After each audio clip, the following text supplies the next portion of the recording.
Before we get into the video, please consider subscribing, liking, and clicking the Discord link down below. Lots of cool stuff going on down there, as we basically talk about nerd stuff and whatever else. That said, enjoy!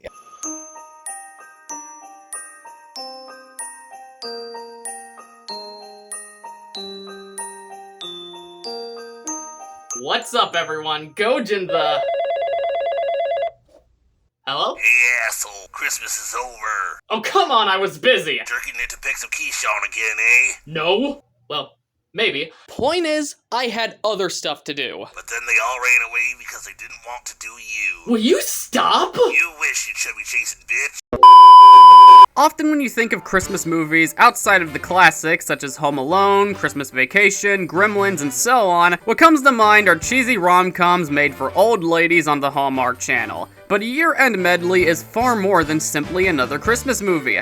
It's a New Year's film too! And take that, Adam fucks movies! I don't think he gives a shit. On April 22nd, company CJ&M and TVing announced they'd be working on a movie for New Year's Day called none other than Happy New Year, and it would be directed by Korean rom-com legend Kwag Jae-yong, known for My Sassy Girl, The Classic, and Windstruck, who'd take inspiration from the UK's Christmas anthology Love Actually, which would lead him to making a similar film that takes place around both holidays. Of course, with this vision, he'd find himself in a corner due to the scheduling that come with so many actors on board. So he made it crucial the cast would all have to keep their place until the entire filming process was finished. All this hard work and dedication would lead to both a critical and financial success, so much where they were hit with the idea to do a 6-episode TV show cut the very next year. But is A Year End Medley a heartfelt gem that deserves more worldwide praise, or is it Hallmark tier garbage? Let's find out.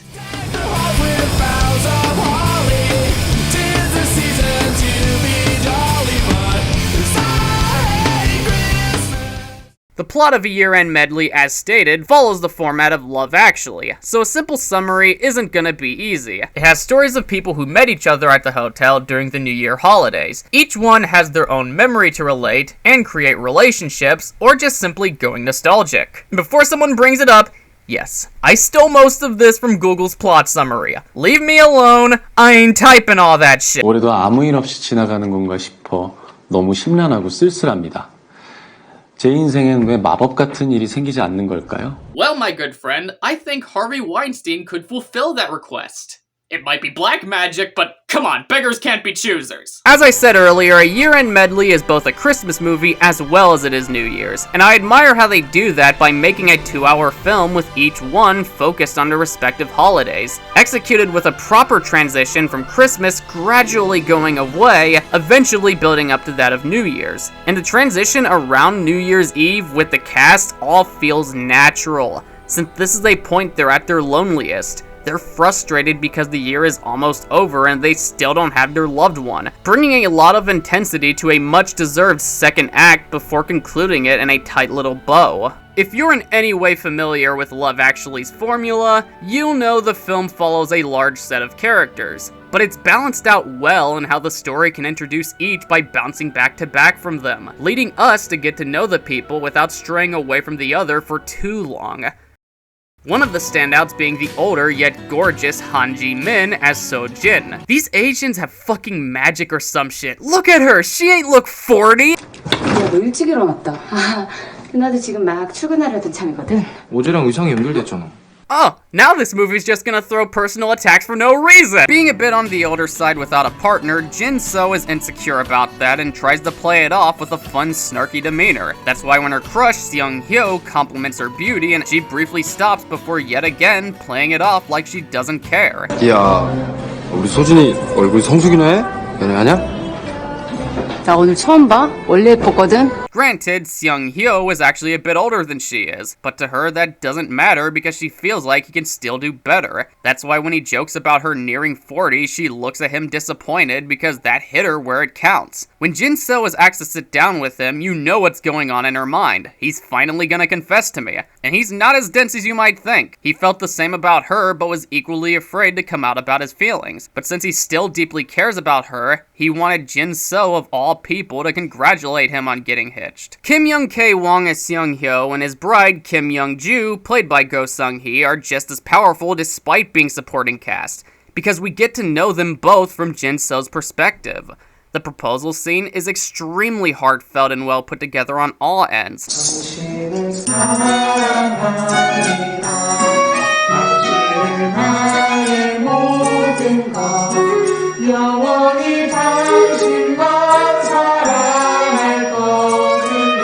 The off and on cues around this spot is handled just right because, like him, with how she's choosing to react, it almost seems like she ain't interested, which makes it hit twice as hard when it turned out to have actually worked because she was dumbfounded he finally decided to propose to her after taking such a long time to do so. Kim Young-ju grows a friendship with Jin-so because she's able to tell she likes her fiancé and wants everything to work out regardless. Everyone in this unfortunate love triangle works off one another in the best of ways. When Jin-so is singing their wedding song, No More Lovers, it makes the tune even better since looking straight into her eyes while singing, you know what she's singing about resonates with her on a personal level.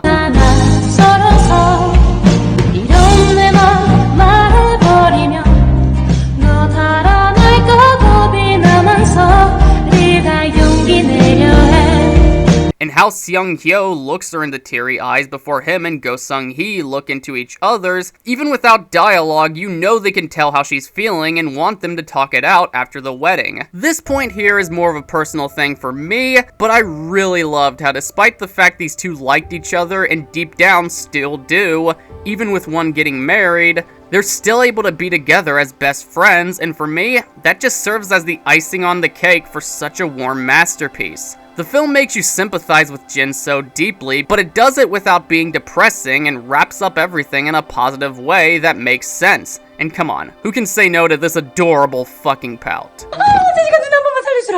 왜 자꾸 나보고 누구 살려달래?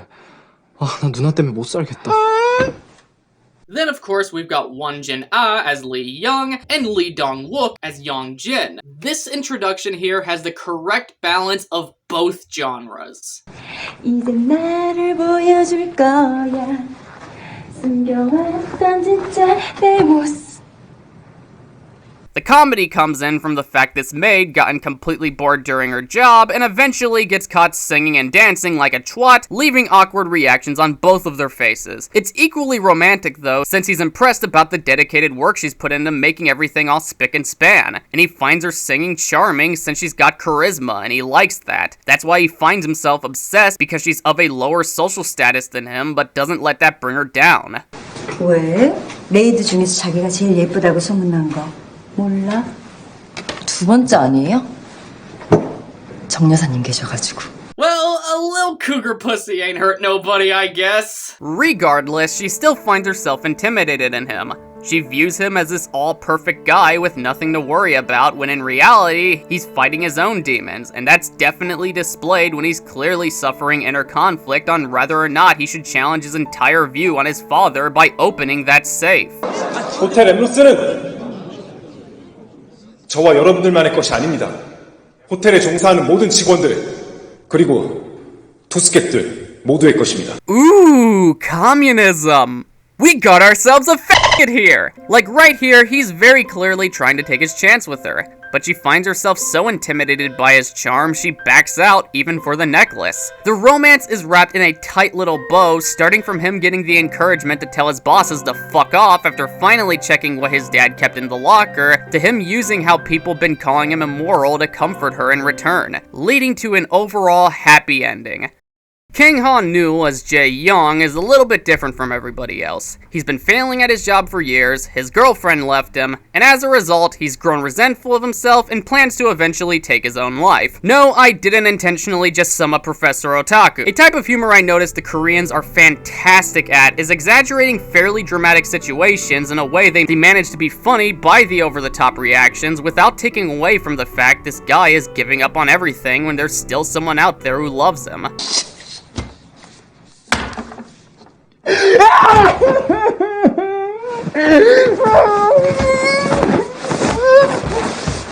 He is given time to shine without the goofiness though. He played the role how it should be depending on beat, like when he's out in public not being able to have a mental breakdown, It hits hard because you can empathize with how alone he feels being alone in this K-pop concert with nobody else when Christmas is just around the corner. To be fair, I'd cry too. Just imagine being alone in a K-pop concert with a penis. Where's your excuse now? Working in the movie's warm direction, throughout he's given bits of optimism that roams the movie in a nuanced way. When finally waking up in the room he originally intended to kill himself in, he begins having second thoughts because everything around it is so cozy it's giving him a sense of hope. Especially when he discovers the hotel employee that wakes him up every morning, eventually becoming his best friend and more, So Yeon, played by Yoona A. The moments of them simply sitting down and playing was a joy to sit through because she helps him get something to look forward to every morning and realize he is valued. 혹시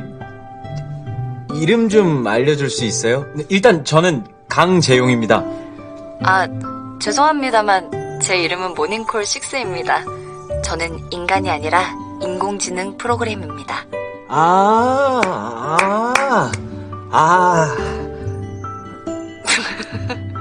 죄송합니다. 손님께서는 속아 넘어가셨습니다. Oh, thank God, I thought I was a weeb for a second. And indirectly, we learn he carried a semi-similar effect on her, which would be revealed later on, since at this point in time, we are observing from his perspective. Our first look at her, we already know from the start who it is, simply based on how she reacts to getting that note he sent. And that's a testament to how much of an impact he's truly had on her. As funny as it is when she says this, 내가 같이 뛰어내려주자. 저승에 가는데 제가 친구가 돼드리겠다고요. it's humor with substance, as this is her way of showing him how much value he actually has, and whether or not she was truly suicidal herself is up for debate. But even for all that, she was the main one who made him feel like he belongs, with everyone else serving as the icing on the cake. The process of helping him is as funny as it is wholesome. Instead of kicking him out, they do all this wild shit to make him feel better about himself. You can tell he's kinda annoyed by it, but it doesn't take away from their efforts. It offers the Christmas cheer without being cliche or cringe about it, complementing the nuance of his ever-growing self-worth. Now, I will say, despite all the praise I gave thus far, due to the amount of characters we follow, some don't have as much screen time as others. But these aren't without their substance either. Like Ah Young, played by Kwang Jae-yong, she was hoping out of all the boys, the one she likes, Se-jik, played by Jun, would have been the one to confess his feelings, but he ended up cowering out since his friends all got lightly rejected, and she kinda had an idea he was intimidated by that. The friends have a very fun, immature type of dynamic, but again, it's all in the name of love, because they want to support their friend who's too afraid to confess his feelings, so they use their immaturity to give him a little push. The one that primarily comes to mind is Park Jung-hyuk as Ji Seung-ki. He cared enough about his friends where he didn't want them to feel alone through getting turned down, but is so narcissistic he couldn't properly take getting it himself, so instead, he puts it on her. 너도 고백하러 왔어? 사실 난 너 별로 안 좋아하거든. 나도 너 별로 안 좋아하거든. 그래? 잘 됐네. 혹시 네가 날 좋아하면 어쩌나 걱정했거든. He says he's doing it for fun, which is partially the case, but there's more to it than that, which again, puts both genres to use in amazing ways. Kang Sang-gyu and Catherine Lee, played by Jung Jin-young and Lee Hye-young respectively, is another romance I feel didn't get enough focus, but still well done overall. Their entire dynamic feels like old lovers meeting up again, which speaks volumes on how they never truly gotten over each other. That's why when Kang Sang-gyu saw it was snowing, he looked dumbfounded because he didn't think he'd get a chance to see her again. But it turned out luck was on his side. As established, A Year End Medley is directed by Korean rom-com legend Kwag Jae-yong. And little do I need to say, he absolutely nails his work here. How the camera zooms in from high up into So-jin's spot from the start of the movie was a pretty dynamic angle that did a good job at setting the tone with everything it can grab in the picture into a gradual transition to introducing us for her. The shots around the city, in my opinion, are undoubtedly standout. They display the beauty of Korea during the winter season, showing us the Christmas decorations, all this warm imagery, while we listen to this couple get to know each other, leaving the cinematography for the artistic storytelling, while keeping the voice acting for deeper context. I also found the stage scene to be very well shot with the up and down, side to side choreography. It's like watching a music video without going too far since very clearly she's just auditioning. But even with the setup, that didn't stop Kwag Jae-yong from giving it that vibe to the best of his ability. The angle we're put from perspective of the mall door is absolutely beautiful since you feel like you're actually right there witnessing this heartfelt moment through the spinning glass. Jun Seung Kim mostly does a great job as the composer. In fact, I'd say the majority is top-notch even. However, it does suffer from a few bog-standard pieces. It has enough comforting Christmas spirit going for it, but can be a bit over-reliant on works that are literally in fucking everything. Hell, there's literally jingle bells in this soundtrack. Jingle all the way! Can be a bit on the generic side as well. Particularly the K-pop ones were treated to.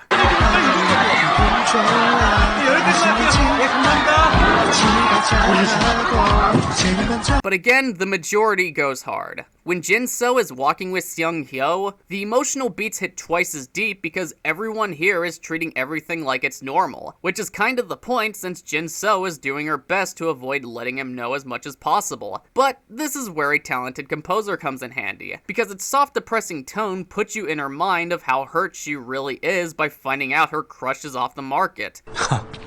걔네들이 누군데? Which makes her breakdown in the taxi more hard-hitting because it had a wonderful score to work off of. The punk song oddly worked in the bittersweet favor.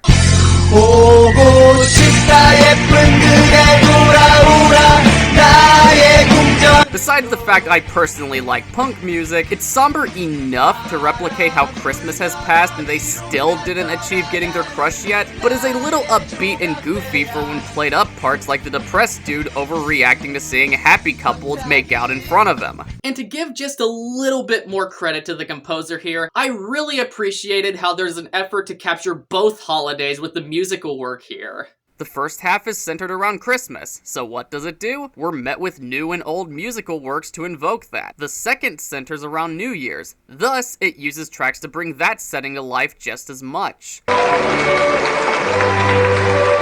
As I said before, silence can be golden when used right, and here is one of them. Quite honestly, some of the most effective moments of sound come from the spots we're left with natural background noise. And that's more of a compliment than you might interpret my take as, because these parts are genuinely atmospheric, and in their own way, can make the room readable on what's going on in the characters' minds. When Young Jin walks in the room, it hammers in his curiosity of how clean everything is, and makes the transition to when Lee Young starts singing seem more natural and unexpected. At